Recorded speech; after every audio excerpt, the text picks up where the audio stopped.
चलिए ये क्या है जल्दी बताएंगे। सीबीएसई बोर्ड क्लास 10 का सैंपल क्वेश्चन पेपर 2024-25 वाला सेशन का। ठीक है सर, कौन सा चैप्टर का क्वेश्चन एक्सट्रैक्टेड किया गया है? Chemical reaction and equation. ये जो है 2024-25 का मॉडल पेपर भी इसको कह सकते हैं आप। आइए फर्स्ट क्वेश्चन देखिए, identify P Q and R in the following chemical reaction. इसमें पी क्यू आर का हमें वैल्यू बताना है, क्या होगा, कोई नंबर है। पहले रिएक्शन को लिखते हैं सर, क्या है? पीबी NO3 का होल 2 क्या है, अच्छे से देखिए जल्दी बताएंगे। PbNO3 का होल 2, सभी का ध्यान इधर होना चाहिए। गिव्स आउट, इसको हीट करने पे सर ये हमें देगा, क्या देगा, अच्छे से देखिए।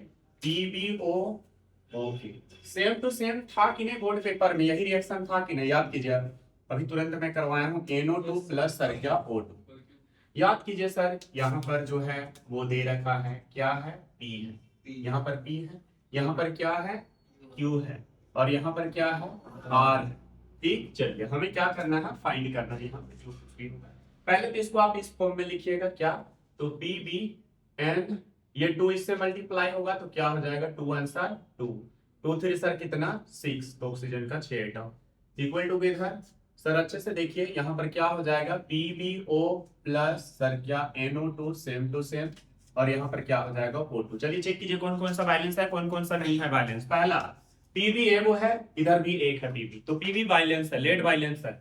अगला चेक कीजिए नाइट्रोजन का क्या एटम, इधर 2 एटम, इधर क्या एटम है, 1 एटम, नाइट्रोजन अनबैलेंस है। ठीक, ऑक्सीजन का 6 एटम, इधर क्या एटम, 2 2 4 और 1 5। याद कीजिए अभी तुरंत यही रिएक्शन को बैलेंस किए थे। रिपीट किया कि नहीं क्वेश्चन, सैंपल के क्वेश्चन पेपर का ही क्वेश्चन बोर्ड पेपर में आया था 24-25 में, सेट 1 में। यहाँ वैल्यू फाइंड करना है। ठीक, हमें क्या करना है, पी का, क्यू का और आर का, तो कोई नंबर होगा पी क्यू आर के जगह में, बैलेंस करेंगे तो अपने पता चल जाएगा। चलिए देखते हैं कैसे करेंगे बैलेंस। तो पहले तो चेक किया हमने लेड बैलेंस, अच्छे से देखिए, नाइट्रोजन अनबैलेंस और ऑक्सीजन अनबैलेंस है।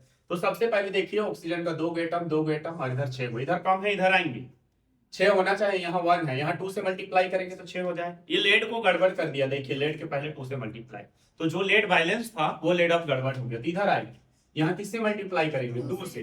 तो देखिए अब लेड बैलेंस, लेकिन नाइट्रोजन को चेक कीजिए, 2 2 7 4, यहाँ चेक कीजिए। ठीक, अच्छा ऑक्सीजन क्या हो गया, 2 6 12, ऑक्सीजन गड़बड़ा गया। ठीक, तो हमें अब चेक करना है, तो पता चला सिर्फ और सिर्फ आपका क्या बैलेंस है, लेड, 2 गो लेड इधर 2 गो लेड इधर। नाइट्रोजन चेक कीजिए, 2 2 सर 4, जबकि इधर कितना है सर, अच्छे से देखिए क्या है 1। तो यहाँ हम लोग किससे मल्टीप्लाई करेंगे बताइए, 4 लाना है ना, तो 4 से मल्टीप्लाई कर देंगे, 4 से। अब चेक कीजिए क्या सारा बैलेंस, लेड 2 गो, इधर भी 2 है atom. Nitrogen 2 2 sir 4, 4 1 sir 4, nitrogen का 4 एटम है। इसके अलावा 2 6 सर 12, ऑक्सीजन के एटम इधर, इधर चेक कीजिए, 2 1 सर 2, ऑक्सीजन का 2 एटम, 4 2 सर 8, इधर 10 गो एटम, और ये 2 को 12 गो एटम, टोटल कितना एटम है, 12 एटम। सारा बैलेंस हो गया।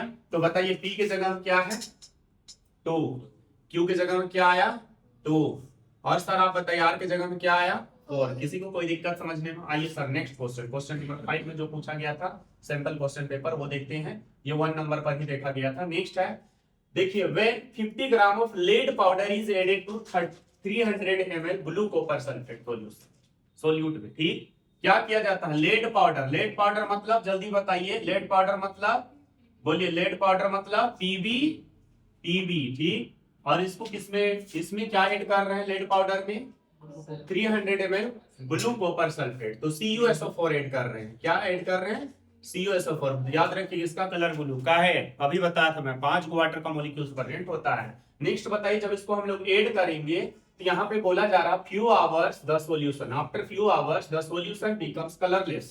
आप बताइए ब्लू कलर से क्या हो जाता है, ये कलरलेस हो जाता है, समझ पा रहे हैं ना? ठीक है, तो हुआ क्या होगा आप सोचिए, क्वेश्चन में पूछा है, this is an example of, ये किसका, पहले तो आप रिएक्शन लिखना सीखिए। बोलिए, लेड ज्यादा रिएक्टिव होता है, कॉपर से इसको हटा देगा तो क्या बनेगा, जल्दी बताइए, पीबी, जल्दी बताइए, SO4, साथ में क्या बनेगा हमारा यहाँ, Cu बनेगा। क्या बनेगा, Cu बनेगा। कोई दिक्कत समझने में? चलिए आगे आइए, नेक्स्ट बात करते हैं सर हम लोग। यहाँ से टास्क पूछा था, तो बताइए एक रिएक्टिव एलिमेंट अपने से कम रिएक्टिव एलिमेंट को उसके कंपाउंड से हटा रहा है, उसका जगह खुद ले रहा है, कौन सा टास्क रिएक्शन, डिस्प्लेसमेंट रिएक्शन है ऐसा ऑप्शन में? हाँ सर है। कौन सा नंबर, C नंबर। कौन सा रिएक्शन हो जाएगा जल्दी बताइए, डिस्प्लेसमेंट रिएक्शन, डिस्प्लेसमेंट रिएक्शन हो जाएगा। ठीक, क्लियर है? चलिए आगे बढ़ते हैं। नेक्स्ट अगला जो है सुनिए सर, नेक्स्ट क्वेश्चन है, नेक्स्ट क्वेश्चन क्या है, क्वेश्चन नंबर 7 क्या बोल रहा है, which one of the following is an endothermic reaction. Endothermic reaction कौन है पूछा है, ठीक। पहला ऑप्शन बर्निंग ऑफ कैंडल, बताइए हमें हीट एनर्जी देगा, नहीं है इंडोथर्मिक। जिसमें एनर्जी रिलीज होगा उसको एक्सोथर्मिक कहते हैं, ठीक। तो इसमें एनर्जी रिलीज होगा कि नहीं होगा, तो ये एक्सोथर्मिक है एग्जांपल। कुकिंग ऑफ फूड, बताइए इसमें एनर्जी हम लोग सप्लाई करते हैं कांस्टेंट, खाना बनाते समय गैस का फ्लेम ऑन रखते हैं कि नहीं, यही होगा इंडोथर्मिक, होगा कि नहीं। क्या और क्या है ऐसा ऑप्शन में, reaction of sodium with air, बताइए हीट एनर्जी हमें मिलेगा, हीट होगा कि नहीं, हीट देगा कि नहीं। सोडियम को जब हम लोग एयर में क्या कराएंगे, रिएक्शन कराएंगे, जलेगा वो।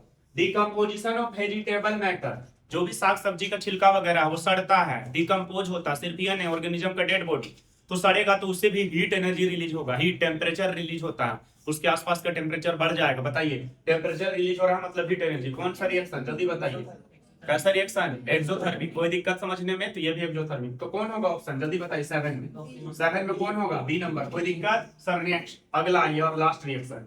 Identify the type of each of the following, ये 2 मार्क्स में पूछा गया है सर, सैंपल क्वेश्चन पेपर है, मॉडल पेपर का है, ठीक है। टाइप्स ऑफ रिएक्शन हमें पूछा है। तो देखिए आप ध्यान से देखिए, Fe2O3 plus Al gives out Al2O3, साथ में Fe प्लस हीट एनर्जी। बताइए एक यहाँ पे ये कौन सा रिएक्शन होगा, अच्छे से देखिए, ठीक है। क्या ये डिस्प्लेसमेंट रिएक्शन है, अच्छे से देखिए। एल्युमिनियम जो है आयरन को हटा दे रहा है, एल्युमिनियम जो है आयरन को हटा दे रहा है, हटा दे रहा है क्या, जल्दी बताइए। और हटा के वो खुद ऑक्सीजन के साथ जुड़ जाएगा। बताइए जब कभी एक पावरफुल एलिमेंट अपने से कम पावरफुल एलिमेंट को हटा देगा, रिप्लेस कर देगा, डिस्प्ले, तो ऐसे रिएक्शन को क्या कहते हैं, डिस्प्लेसमेंट। तो सर यहाँ पे ए नंबर में जो होगा ना रिएक्शन, क्वेश्चन नंबर 21 का ए में जो आप टैप लिखिएगा ना सर, वो टैप क्या होगा रिएक्शन का, जल्दी बताइए। टैप जो होगा वो डिस्प्लेसमेंट रिएक्शन होगा। वो कैसा रिएक्शन होगा, डिस्प्लेसमेंट रिएक्शन होगा। ओके, अच्छा इसका एक्सप्लेनेशन में क्या लिखिएगा, यहाँ पे आप क्या लिखेंगे जल्दी बताइए। एल्युमिनियम इज मोर रिएक्टिव, ठीक है, as compare to the iron, that's why aluminium replace the iron. ठीक, क्लियर है, यही लिखना है। यहाँ पे क्वेश्चन में पूछा है ना, योर आंसर, यहाँ पे रीजन भी देना है, क्लियर है। नेक्स्ट इसके बाद सर, अच्छा यहाँ पे आप ये भी लिखिएगा ब्रैकेट में कि ये स्पेशली थर्मिक रिएक्शन है, इसको थर्मिक रिएक्शन भी कहा जाता है। ये कैसा रिएक्शन है जल्दी बताइए, थर्मिक रिएक्शन, याद कीजिए हमने बताया है, ठीक है। मेटल ऑक्साइड और मेटल के बीच रिएक्शन होता है जिसमें हीट एनर्जी बहुत ज्यादा रिलीज होगा। कितना ज्यादा, ध्यान से देखिए, जो आयरन बनेगा ना वो लिक्विड फॉर्म में होगा, ये लोहा जो बनेगा यहाँ लिक्विड, इसी का यूज रेलवे ट्रैक को ज्वाइन करने में किया जाता है। थर्मिक रिएक्शन भी आप इसको कह सकते हैं, लेकिन मेन जो टाइप होगा वो कैसा, डिस्प्लेसमेंट। दूसरा रिएक्शन को पढ़िए, ये तो नोट का भी है और एनसीईआरटी में भी दिया है कि नहीं, नोट्स का सेकंड पेजेस में है। देखिए ये है लेड नाइट्रेट, ये है पोटासियम आयोडाइड। तो सर ये पोटासियम लेड को हटा दे रहा, ये भी कंपाउंड, ये भी कंपाउंड, और देखो ये पोटासियम NO3 के साथ खुद जुड़ गया और किया NO3 बना है। साथ में सर पीवी जो था, यहाँ से पीवी जो था ना, ये जो पीवी था ना सर, ये देखो आई के साथ आकर के जुड़ गया तो PbI2 बना।